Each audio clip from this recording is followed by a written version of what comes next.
O tema da minha ministração é a desobediência e suas consequências. Diga: a desobediência tem consequência. Cedo ou tarde ela vem. Não tem como fugir. Então vamos lá. 1 Samuel capítulo 15, do verso 1 ao 3, diz assim: Disse Samuel a Saul: Enviou-me o Senhor a ungir-te rei sobre o seu povo, sobre Israel. Atenta, pois, agora às palavras do Senhor. Assim diz o Senhor dos exércitos: castigarei Amaleque pelo que fez a Israel, ter se oposto a Israel no caminho, quando este subia do Egito. Vai, pois, agora e fere a Amaleque, e destrói totalmente a tudo o que tiver, e nada lhe poupes. Porém, matarás homem e mulher, meninos e crianças de peito, bois e ovelhas, camelos e jumentos. Feche seus olhos um pouquinho. Paizinho, em nome de Jesus, aqui está a tua palavra, Senhor. E os nossos ouvidos e o nosso coração está atento para ouvir o que o Senhor quer nos ensinar nessa noite. O nosso pensamento seja levado cativo em obediência a Jesus Cristo, nosso Senhor, ó Pai. E que a palavra que for ministrada, Senhor, não se perca, não seja roubada, Senhor, mas que nós guardemos o nosso coração e que não sejamos apenas ouvintes da tua palavra, mas praticantes, Senhor, em nome de Jesus. Amém e amém. Amém, queridos? Então, nós vemos aqui nessa história, Deus tinha dado uma ordem. Essa história acontece muitos anos lá atrás, quando o povo de Israel está saindo do Egito, e aí o povo está saindo, e os amalequitas atacam Israel quando eles estão fracos no meio do deserto. Eles matam homens, mulheres, crianças e tudo mais. E Deus disse que ele faria vingança sobre isso. Alguns anos depois, seria um decreto, seria uma ordem de Deus. E aqui chegou o tempo na vida de Saul de cumprir essa ordem, esse decreto que Deus tinha dado lá atrás. Então Deus dá uma ordem, Samuel, como representante de Deus, ele fala para Saul o que deve ser feito, e Saul tem que fazer o quê? Ele é responsável por executar a palavra e a ordem do Senhor. Ele é responsável por executar, por colocar em prática tudo o que Deus falou. Mas nós já vimos, e nós vamos ver, Deus disse assim: você tem que acabar com tudo, você não pode deixar nada. Homem, mulher, criança, jovem, animais, nada dos amalequitas pode ficar. Você vai ter que destruir tudo. E aqui, eu quero já começar fazendo uma pergunta para você. O que Deus tem te ordenado a arrancar da sua vida? Ouvindo a palavra todos os domingos, na célula, lendo a Bíblia, porque você lê a Bíblia na sua casa, vendo a sua vida diária, no seu cotidiano, o que Deus, o Espírito Santo, tem apontado para você que você deve arrancar da tua vida, que está te fazendo mal, que está te destruindo, que está te afastando de Deus, que está te trazendo uma frieza espiritual, está te distanciando dele. O que você precisa tirar hoje? A ordem é essa: arranca. Não é minimiza, não é poupa alguma coisa, é arranca. Arrancar não vai ser prazeroso. Arrancar não vai ser bom. Mas se você quiser continuar vivo, se você quiser continuar na presença do Senhor, você precisa arrancar o que está te afastando dele. E nem sempre o que nos está afastando do Senhor são coisas ruins. Muitas vezes o que nos afasta de Deus também são coisas boas. Coisas boas nos distanciam, porque quando estamos passando por momentos de dificuldade, de tristeza, sabe quando você está na lama? É mais fácil voltarmos o nosso rosto e olharmos para Deus. Mas quando a nossa vida está tudo bem, está tudo uma bonança, está tudo em paz, nós não queremos celebrar com Deus. Nós queremos celebrar viajando, passeando, comemorando com outras pessoas, mas não olhamos para Ele. E nessa noite, Ele quer que você examine a você mesmo, assim como eu, e você veja na sua vida o que você precisa arrancar. Vai doer? Vai, mas você vai viver. Vai ser difícil, mas você vai encontrar vida. Não negocie com o pecado. Não brinque com o pecado. A palavra do Senhor diz que o salário do pecado é a morte. E o que é pecado? Pecado é tudo. É toda transgressão à palavra de Deus. É quando eu não obedeço o que Deus diz. Eu estou pecando. Quando eu estou fazendo as coisas do meu jeito, quando eu penso que isso é o certo, não, Deus vai aceitar. Deus vai tolerar. Ele está nos avisando hoje, arranca. Se você é um viciado, viciada em internet, você não consegue ficar fora dela. E se isso está te trazendo consequência, e às vezes nós pensamos na pornografia, pensamos em muita coisa. Mas e o seu tempo que está sendo jogado fora? E o seu intelecto que está sendo destruído por tantas informações, coisas que você dá risada, acha graça, mas que ferem a santidade de Deus. Que ferem o que Deus não aprova. O que às vezes você tem feito, falado, fofoca. Fofoca é destruidora. A fofoca tem poder de destruir os amigos, afasta, separa os amigos. A fofoca destrói uma igreja. Você sabia disso, que uma fofoca pode destruir uma igreja? O orgulho. Quantas pessoas orgulhosas e disfarçam com aparência de piedade. Ou você abandona o orgulho, ou eu abandono o orgulho, ou eu vou ser quebrada por ele. A Bíblia diz que o orgulho, ele precede a queda. Ele vem antes da queda. Então o Senhor, o Espírito Santo, está nos alertando. Ele está falando com a igreja. Por quê, queridos? Porque somos muito bons ouvintes. Recebemos a palavra e nos alegramos com a palavra. Mas quando saímos da porta para fora, já não sabemos mais o que foi falado. A semente foi tirada, foi roubada. E ela não pode produzir fruto, nem na minha e nem na sua vida. O que você precisa arrancar? Talvez seja uma amizade que não está te levando para perto de Deus. Sabe, aquela pessoa que você gosta muito, mas se ela não ama a quem você ama, ela vai te afastar. Se ela não está disposta a andar nos mesmos caminhos que você tem andado, ela vai te afastar do Senhor. Relacionamentos precisam estar alinhados, precisa amar a quem você ama. Se você escolhe uma pessoa para se casar e essa pessoa não ama a Jesus, sai fora. Porque ele não vai, querido, ou ela não vai. Vai te afastar de Deus. Ai, pastora, mas isso vai doer tanto. Vai doer agora e vai sarar, e Deus vai te dar o bálsamo, porque você está obedecendo. Eu estou obedecendo.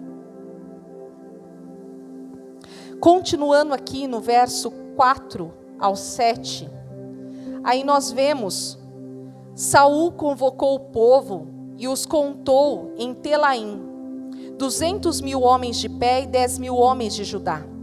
Chegando, pois, Saul à cidade de Amaleque, pôs emboscadas no vale, e disse aos queneus: Ide-vos, retirai-vos e saí do meio dos amalequitas, para que eu vos não destrua juntamente com eles, porque usaste de misericórdia para com todos os filhos de Israel, quando subiram do Egito.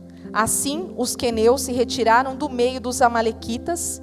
Então, feriu Saul os amalequitas, desde Avilá até chegar a Sur, que está defronte do Egito.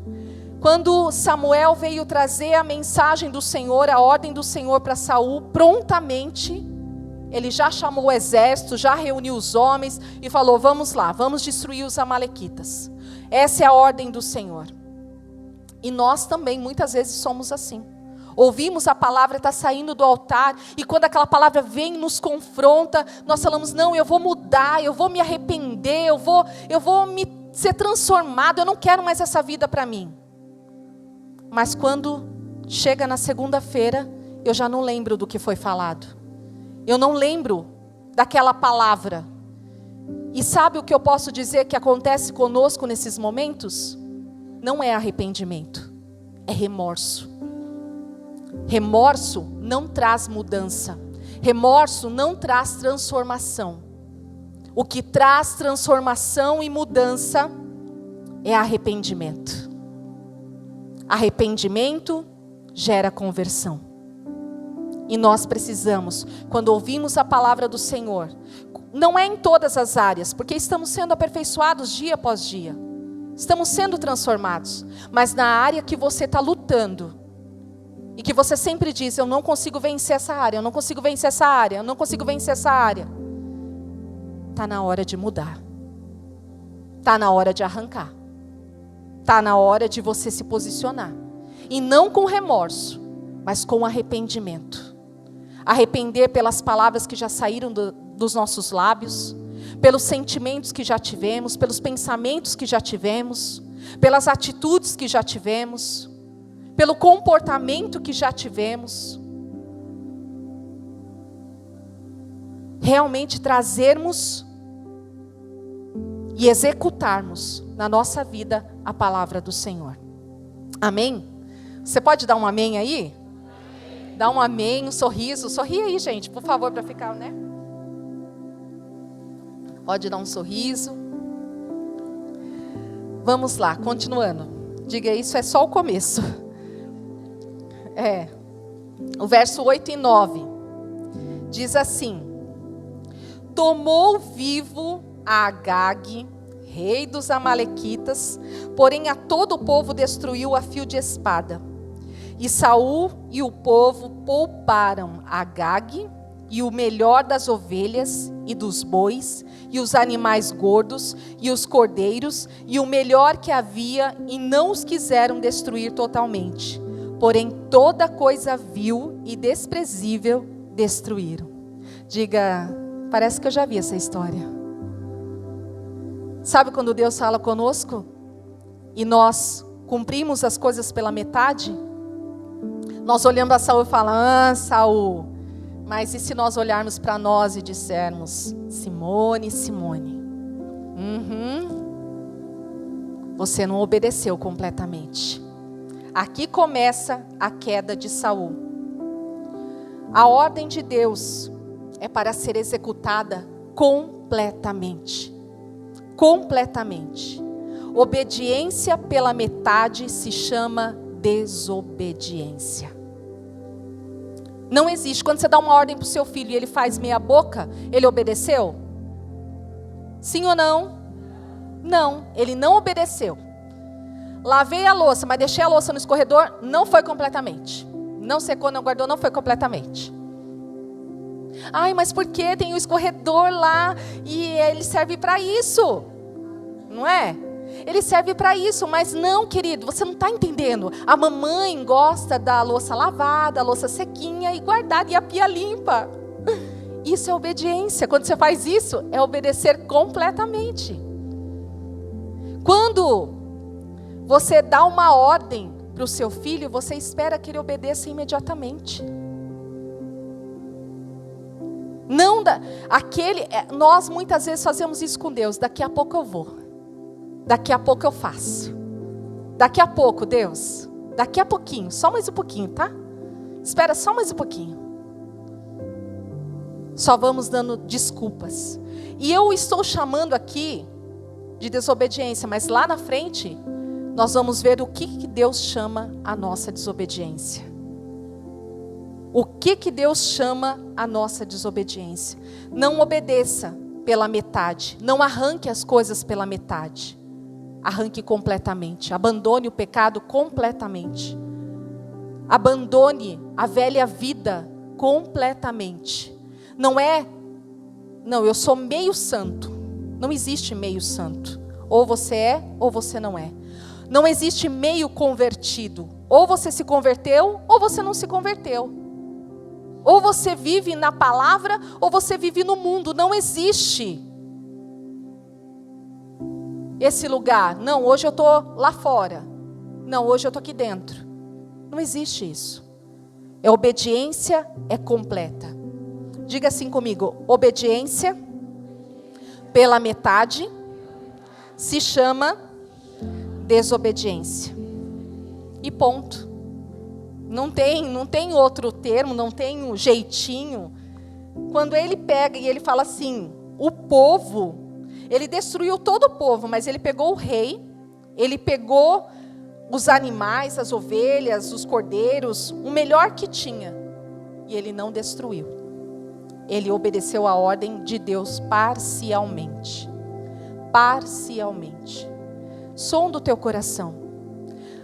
A noite de Santa Ceia, de participarmos do corpo e do sangue, é noite de ensinamento. É noite onde nós precisamos nos analisarmos, olharmos para nós mesmos. Não para dizer, pronto, não tem mais jeito para mim. Só o orgulhoso vai dizer isso. Só quem não quer mudar vai dizer isso. Mas se nós quisermos sermos transformados, sempre tem jeito para nós. E o caminho é o arrependimento. O caminho é esse. Amém? Glória a Deus. O verso 10 e 11 diz assim: então veio a palavra do Senhor a Samuel dizendo, eita, que Deus foi contar tudo para Samuel. Arrependo-me de haver constituído Saul rei, porquanto deixou de me seguir e não executou as minhas palavras. Então Samuel se contristou e toda a noite clamou ao Senhor. Samuel era o líder ali, ele representava Deus. E ele passou a noite clamando e orando, porque Deus disse, eu me arrependi de ter constituído Saul como rei, de ter dado essa posição para ele. E Samuel gostava muito de Saul, ele amava Saul. E talvez ele tivesse passado a noite intercedendo pela vida dele, clamando, quem sabe, Deus muda de ideia, mas Deus não mudou de ideia. E aqui eu quero te falar uma coisa. Hoje todos nós somos um reino de sacerdotes, temos livre acesso à presença de Deus, todos podemos entrar diante do trono da graça de Deus. Mas eu quero falar um pouquinho sobre a questão dos pastores, dos líderes. Hoje, parece que o tempo que nós estamos vivendo hoje, parece que ignoramos isso. Não valorizamos mais isso. As pessoas querem viver e fazer e só chegam até nós quando a bomba já puxou o botão. E a bomba vai explodir. O Senhor nos deu uma função. Nós não queremos ser donos. Nós não somos donos de ninguém. E não somos babás. Mas nós estamos aqui como aqueles que intercedem, que clamam. Que eu tenho certeza que quando você precisa, seja eu, seja a pastora Vânia, seja os pastores, seja quem for, falar, eu preciso falar com você, ele vai estar ali disposto para te ouvir. Ele vai estar ali prontamente para te ouvir. E eu quero falar que muitas pessoas têm se fechado porque elas têm idealizado. Qual é o líder que você tem idealizado? Por você ou por Deus? O líder que você tem hoje é sua idealização ou é o que Deus estabeleceu? Porque às vezes queremos líderes à nossa vontade. Porque a pastora precisava ser mais simpática, a pastora precisava ser mais isso, porque não precisava nada. Não precisava nada. Se você quiser ficar imaginando, idealizando esse pastor, você vai se frustrar, você vai se decepcionar, e aí daqui a pouco você vai falar assim, eu vou sair da igreja, porque naquela igreja ninguém me dá atenção, porque naquela igreja o pastor é pastor, ninguém não fala comigo, não olha para mim, é um líder. Saul foi idealizado pelo povo, por isso que ele fracassou. Não era a vontade de Deus. Deus deu o líder que o povo queria. Deus deu o líder que o povo queria. Nós estamos aqui, nós temos uma função. Nós oramos, nós estamos dispostos, nós deixamos muitas coisas. E não fomos nós que escolhemos essa posição. Não foi. Mas foi o Senhor. Foi o Senhor que estabeleceu. Às vezes as pessoas saem, e eu até falei hoje de manhã, não é que você quer ser dono da vida de ninguém. Mas as pessoas nem falam, nem comunicam. Nem falam, olha, pastor, eu estou indo viajar, ora por mim, porque antes tinha esse temor, tinha, sabe, essa preocupação, tinha essa coisa. Hoje em dia, estou indo, que se dane. Estou indo, vou viver a vida do meu jeito.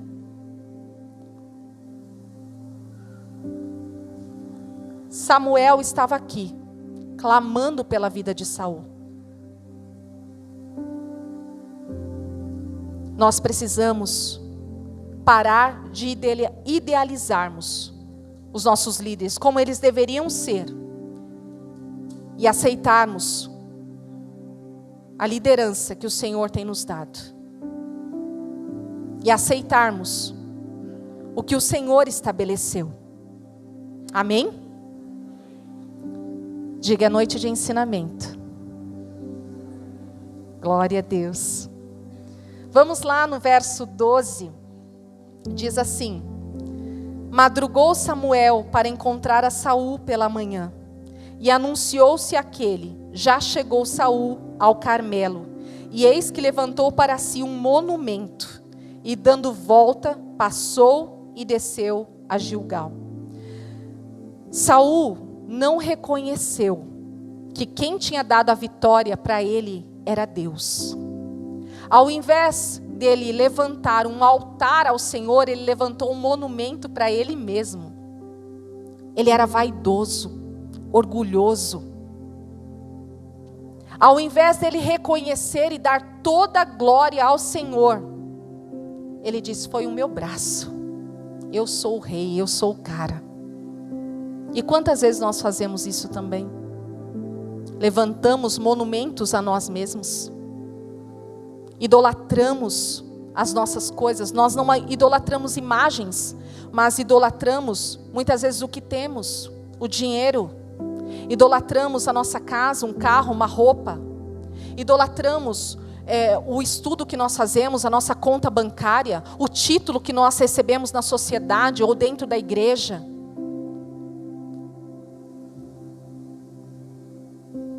No lugar de um monumento, levante um altar. Reconheça que tudo o que tem acontecido na sua vida, tudo o que tem acontecido na minha vida, é por causa de Deus. É por causa dEle. Levante altares, honre o nome do Senhor, glorifique o nome do Senhor. E no verso 13 ao 14, diz assim: veio, pois, Samuel a Saul, e este lhe disse: bendito sejas tu do Senhor, executei a palavra do Senhor. Então disse Samuel: que balido, pois, de ovelhas é este nos meus ouvidos, e o mugido de bois que ouço? É até aqui. Eu imagino Saul, porque ele não tinha consciência. Ele não acreditava que ele tinha errado. Parece que ele acreditava de verdade que ele tinha obedecido à voz de Deus, que ele estava andando corretamente na presença de Deus. E aí, de repente, quando ele vê Samuel, ele fala: ó, bendito do Senhor. Já joga um elogio ali, né? Sabe aquelas pessoas que gostam de ficar te assoprando purpurina? Sabe aquelas pessoas que gostam de ficar jogando confete em você? Elogio é bom e todo mundo gosta de receber, mas tem gente que ultrapassa, que você sabe que aquilo não é de verdade, que tem uma intençãozinha ruim atrás disso, tem algum interesse. E aí, de repente, ele fala: olha, eu executei a ordem do Senhor. Eu imagino Samuel fazendo uma cara bem sarcástica, assim, ah, é? Então, que barulho é esse de ovelha que eu estou ouvindo? O que é isso que está aqui? Se você executou, se você cumpriu, se você obedeceu. Saul era mentiroso, vivia com meias verdades. Você já viu alguém que vive com meias verdades? Te conta meia verdade? Ela só conta o que ela quer que você saiba. Só. Ela não contou a verdade inteira. E às vezes a gente entra em problemas. Nunca entre numa briga sem saber os dois lados. Nunca. Não puxe orelha de cachorro bravo que você vai ter problemas. Não faça isso.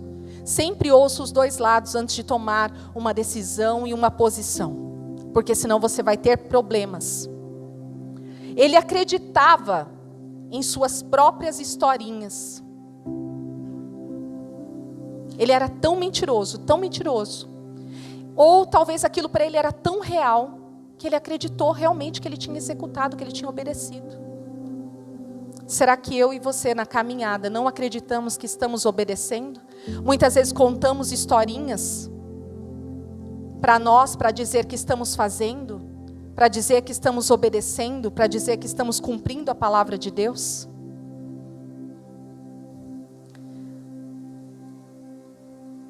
Tudo aquilo que nós não executamos, e dá sinal, né? Porque Samuel percebeu que ele não tinha executado a ordem completamente, porque tem um som, tinha um ruído. E a nossa vida também demonstra quando nós não estamos obedecendo a Deus. Pode ter certeza disso. Há sinais. Há sinais quando não estamos obedecendo a Deus. Quando não estamos cumprindo a vontade dEle. O verso 15, vai lá comigo. Respondeu Saul: de Amaleque os trouxeram, porque o povo poupou o melhor das ovelhas e dos bois, para o sacrificar ao Senhor teu Deus. O resto, porém, destruímos totalmente. Meu Deus, é muita história, né? Olha só, e agora ele era tão covarde que ele jogou a culpa só no povo. No verso 9, falou que Saul e o povo pouparam Agag e o melhor que tinha. E agora ele fala para Samuel, foi o povo. O povo queria, eu fiz. Né? O povo queria que eu poupasse, eu poupei. De boas intenções o inferno está cheio. Sim ou não? Por quê? Porque ele falou assim, olha, o melhor foi poupado porque nós vamos oferecer um sacrifício ao Senhor teu Deus. Deus pediu sacrifício? Deus pediu a oferta? Deus falou para pegar o melhor e oferecer para ele? Deus não queria nada dos amalequitas. Deus queria só que a palavra que ele deu fosse obedecida. Deus estava provando também o coração de Saul. Sondando o coração dele, vendo se ele era capaz. As nossas boas intenções podem nos tirar da rota. As mentirinhas brancas que damos como desculpas na sociedade, elas podem te tirar da rota. Isso não faz mal, isso não tem nada a ver, é só um pouquinho. De boas intenções, o inferno está cheio, porque as pessoas acreditam que estão fazendo bem, que estão fazendo certo, que estão no lugar certo, no caminho certo, quando na verdade elas estão caminhando para um abismo. Lâmpada para os meus pés é a tua palavra e luz para os meus caminhos. Anda pela palavra de Deus e você não vai cair num abismo, você não vai tropeçar. Pega essa palavra e coloca como um farol na tua vida e na minha vida, para que nós não caiamos. Como Uzá, lembra que ele teve boa intenção em segurar a arca? Na hora que ele viu, ele teve tanta revelação, ele falou, meu Deus, a arca não pode cair, ele foi colocar a mão. Na hora que ele colocou a mão, foi fulminado. Por quê? Porque Deus não quer boas intenções, Ele quer que obedeça. A forma que eles estavam carregando a arca não era a forma que deveria ser carregada. Por isso Uzá foi punido. Não ande em boas intenções.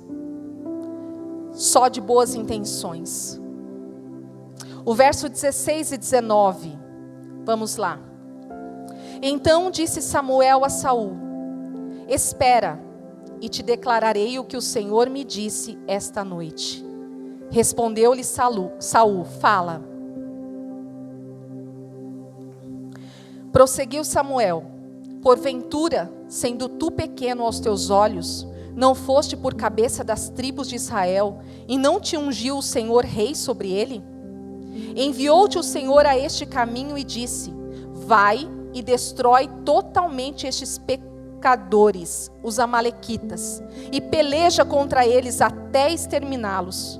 Por que, pois, não atentaste à voz do Senhor, mas te lançaste ao despojo e fizeste o que era mal aos olhos do Senhor? Saul não entendeu que tinha pecado contra o Senhor. E o Senhor tinha lembrado a Saul quem ele era. Da onde Saul saiu? Quem era Saul? Sendo você pequeno aos seus olhos mesmos, não foi o Senhor que te constituiu rei? Ele não te deu essa posição, não te colocou nesse lugar? Por que você não conseguiu obedecer? Cristo nos deu uma posição nele. Cristo nos deu uma posição nele. E a nossa posição nele, a posição da nossa carne dele, é de mortificação. A tua carne foi mortificada, para que você e eu vivamos a nova vida que há em Cristo Jesus. As coisas velhas, aquela pessoa velha, só existe ainda para mim e para você. Porque diante de Deus, você nasceu de novo. Ele não conhece aquela pessoa mais. Ele conhece alguém que anda em novidade de vida. Ele conhece o filho e a filha. Alguém que foi lavado e remido no sangue do Cordeiro. Alguém que foi justificado por Jesus Cristo. E é capaz de andarmos em obediência. Porque recebemos o Espírito Santo. E Ele é um mestre que nos ensina. Ele é o mestre que nos ensina. Jesus é um modelo de obediência. Ele é o nosso padrão. Ele é o nosso padrão. E Ele nos deu a posição dele. É escolha. É porque nós ainda queremos ceder às tentações. É porque ainda é atrativo para nós. É porque ainda chama a nossa atenção. Ainda brilha. Mas saiba, você não precisa viver no pecado. Você pode confessar a tentação. Diga assim: eu posso confessar a tentação. Fale. Não tente vencer sozinho. Tem um monte de pessoas aqui, ovelhas que andam como se não tivesse pastor, como se não tivesse ninguém. Não abre o coração, não fala. Não se deixa ser cuidado. Não se deixa ser apacentado. E aí você olha para a pessoa, está tudo bem, daqui a pouco estoura uma bomba e fala: meu Deus, o que aconteceu? Um meteoro caiu. Abra o teu coração. Busque ajuda. Confesse a tentação.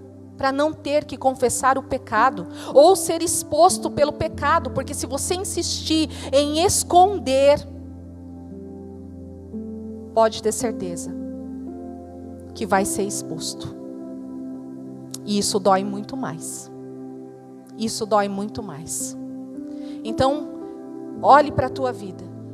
Diga: Senhor, eu não quero ficar da mesma forma.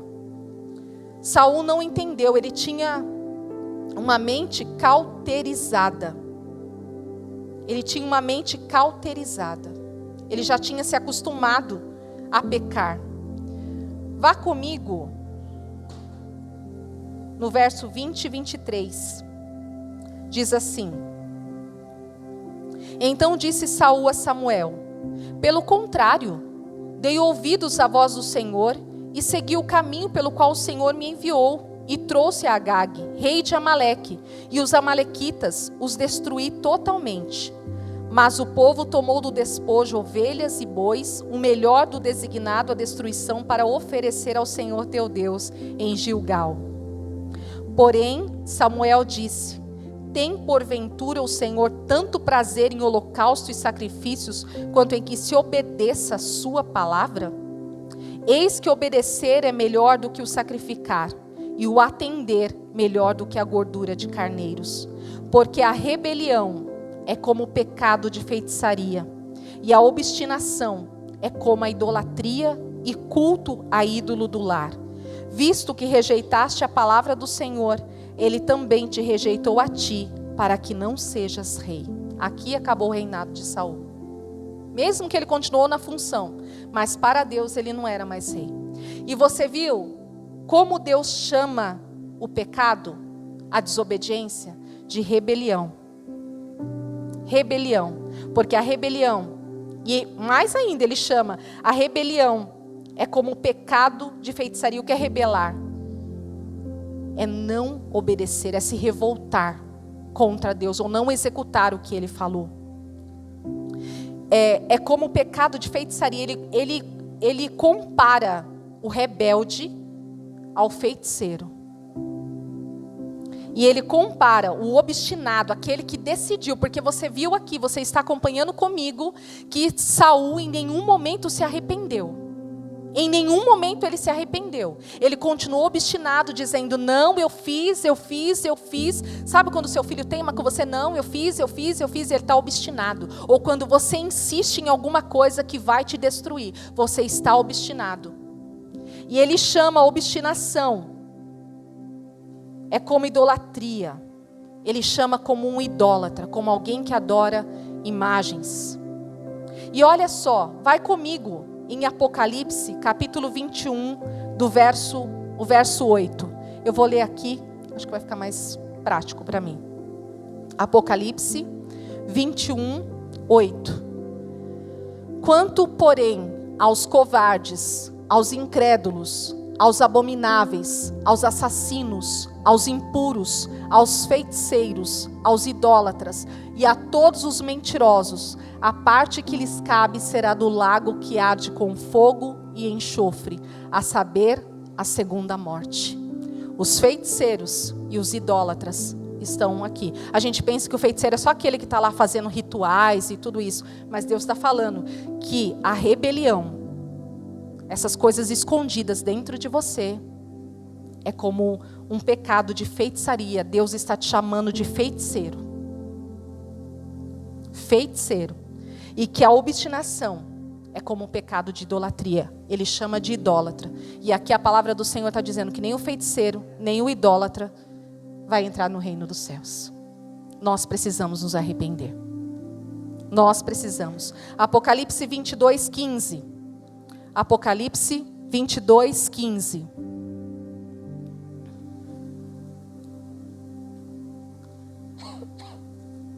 Diz assim: fora ficam os cães, os feiticeiros, os impuros, os assassinos, os idólatras e todo aquele que ama e pratica a mentira. Todo aquele que ama e pratica a mentira. Nessa noite, diga: é noite de arrependimento. Não é noite de condenação. É noite de arrependimento. Saul não tinha consciência de arrependimento, mas de remorso, como nós vimos aqui. No verso 25 até o verso 27, diz: agora, pois, te rogo, perdoa-me o meu pecado e volta comigo, para que adore o Senhor. Porém, Samuel disse a Saul: não tornarei contigo, visto que rejeitaste a palavra do Senhor, já ele te rejeitou a ti, para que não sejas rei sobre Israel.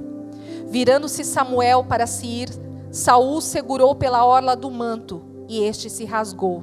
Então Samuel lhe disse: o Senhor rasgou hoje de ti o reino de Israel, e o deu ao teu próximo, que é melhor do que tu. Forte isso, hein? Quando você não tem, quando eu não tenho consciência de pecado, Quando eu não reconheço, porque Saul em nenhum momento ele reconheceu que ele tinha pecado contra o Senhor. Ele falou para Samuel: eu pequei contra você, mas ele não reconheceu que ele tinha pecado contra o Senhor. Ele não tinha reconhecido que ele não tinha obedecido à voz de Deus. E aqui quando ele queria que o sacerdote estivesse com ele, porque o sacerdote estando com ele, estava dizendo para o povo: Deus está aprovando o que eu estou fazendo. Deus está aprovando o que eu estou fazendo. Deus está comigo. Ele não estava preocupado em se arrepender, mas ele estava preocupado com a sua reputação, com o que as pessoas iam dizer, com o que as pessoas iam falar, com o que as pessoas iam pensar. E muitos de nós estamos morrendo por causa da nossa reputação. Mas o que vai falar de mim? E se eu parar tudo mesmo e cuidar só da minha família? O que vão falar de mim? E se eu parar e consertar a minha vida porque não está legal? O que vão falar de mim? O que vão pensar de mim? Principalmente nós que estamos aqui, sempre à frente. Se nós dissermos: olha, para mim mesmo eu preciso, essa área na minha vida não está certa, eu preciso consertar. Se eu for orgulhosa, eu vou ficar pensando: não, o que vão pensar de mim? E eu prefiro morrer do que realmente reconhecer que eu preciso de ajuda, da ajuda do Senhor. Somente o Senhor pode restaurar um casamento quebrado. Somente o Senhor pode restaurar filhos que estão andando em rebeldia. Somente o Senhor pode restaurar um ministério que já se esfriou.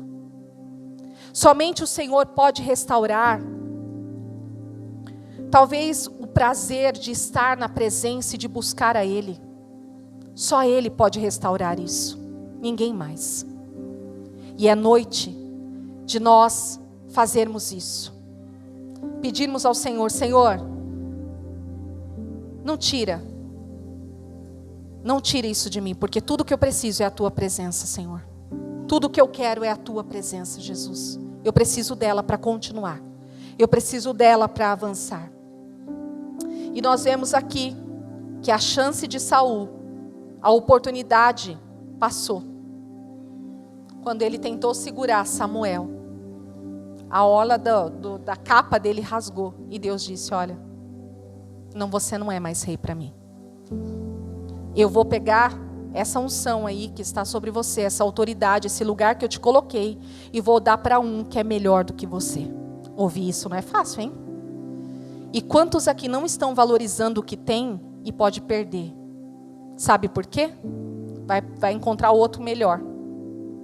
Vai encontrar outra melhor.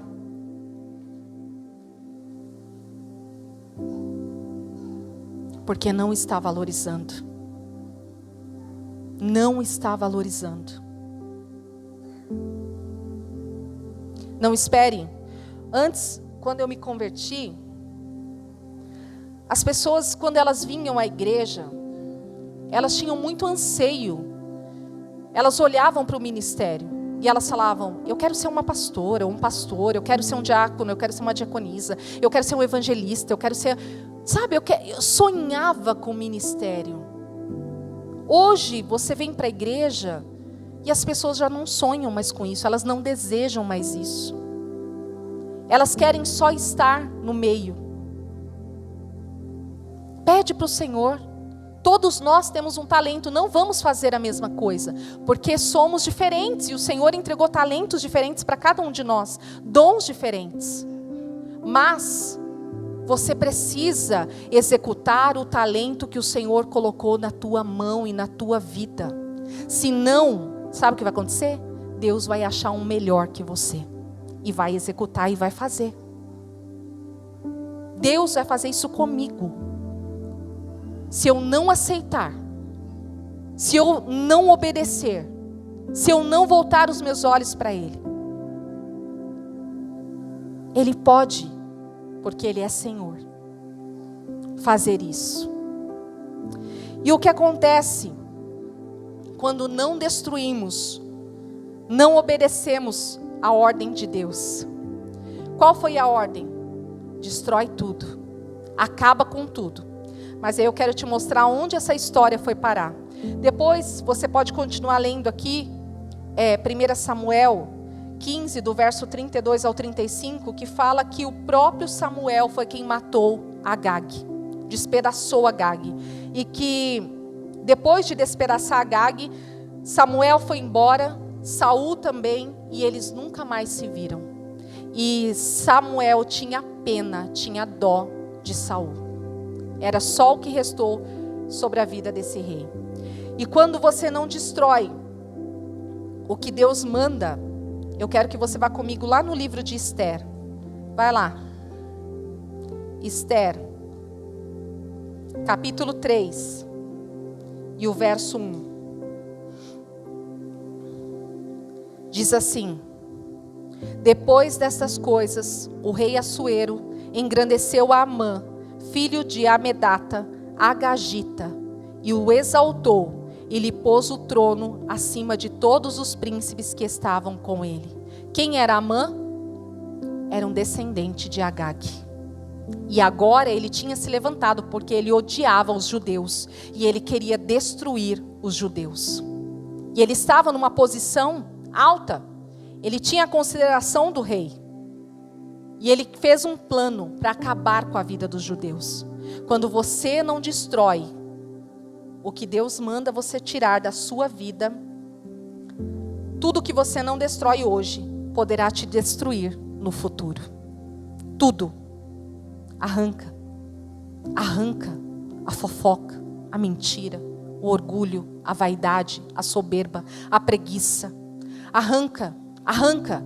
Arranca, sabe, o que os teus olhos veem. Se os teus olhos são maus, se os teus olhos só conseguem ver coisas ruins, pede para o Senhor: limpa os meus olhos, limpa a minha mente.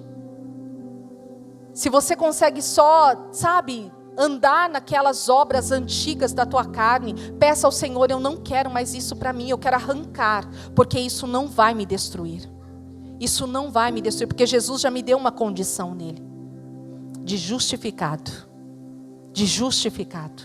E eu quero que você se coloque em pé nessa noite. E se você quiser saber a nova vida que Ele te deu, está lá em Colossenses capítulo 3 e 4. E lá você pode ver, no capítulo 3 ele fala: façam morrer as obras da carne. Tem gente esperando Deus matar esse pecado, esse desejo, essa vontade em você. Querido, eu tenho uma notícia para te dar. Ele está falando: façam morrer. É você que vai fazer morrer. É você que vai ter que destruir. É você que vai ter que acabar. Não tem, Deus não vai fazer por você. E aí ele também fala uma nova forma de viver. Existe uma nova vida. Existe uma nova forma de viver. E nessa noite, o Espírito Santo, Ele está convidando a igreja para se olhar, para buscar aí dentro de você o que nós precisamos tirar totalmente. Não quero, Senhor. Não vou continuar. Homens, e olha, homens, não vivam uma vida dupla. Cuidado com a internet. Cuidado com o que você está vendo. Os olhos da esposa, da mãe, não está lá. Mas a Bíblia diz lá em Hebreus, fala que os olhos do Senhor estão sobre você, que a nossa vida está descoberta. Se você está passando por alguma fraqueza, peça ajuda. Tem homens que ficam, enrustidos, e dentro da igreja. Mulheres também. Mulheres não fogem a isso. Se você está passando por fraquezas, se você tem um pecado aí já de tanto tempo, você precisa confessar. Não pode continuar desse jeito. Você precisa colocar para fora. Lembre, confesse a tentação para não ter que confessar o pecado. Coloca para fora. O Senhor quer nos limpar nessa noite. Ele quer nos limpar. Ele quer que nós nos arrependamos. Se você já falou mal de alguém, com certeza já falamos, né? Quem nunca? Maledicência. Falar mal. Se você já falou mal, é noite de arrependimento. Se você não falou, mas pensou, você já teve que abraçar alguém sem querer abraçar? Você já teve que falar com alguém sem querer falar? Nós precisamos aprender a andar na verdade. É que o povo brasileiro é um povo muito melindroso. Nós somos melindrosos. A mulher sempre vai chegar e vai perguntar assim: e aí, como ficou? Tá bonito? Aí a gente, tá. Não ficou bom, mas a gente fala que tá. Sim ou não? Vocês estão tímidas? Sim ou não? Sempre vamos falar. Por quê? Porque queremos ser educadas. Não estou falando agora para você olhar para a pessoa e falar assim, você tá... Não é assim. Mas é ser honesto, é ser verdadeiro, é falar a verdade. É falar a verdade. Feche seus olhos. É noite de arrependimento. É noite de arrependimento. Daqui a pouco nós vamos participar do corpo e do sangue de Jesus. Nós vamos participar da mesa do Senhor. E não é para a nossa própria condenação.